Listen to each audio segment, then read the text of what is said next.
Have you ever seen SysML in action? Not? Then it's time to start working with SysML. But before we download SysML, let's discuss what we are going to model with SysML. For that, we make very fast a sketch. And we have the thing that we have a car and we have some person.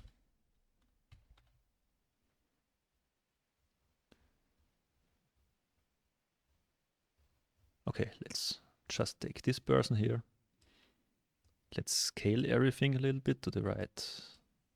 Scaling, yeah, good. And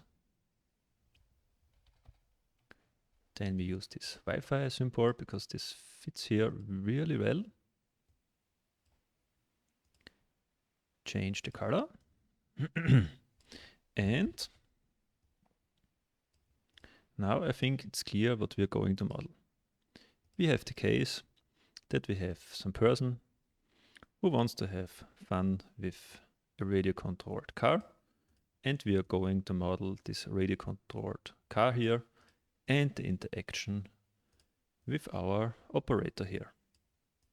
And before we are further sketching here with this app, we are now start modeling this with SysML.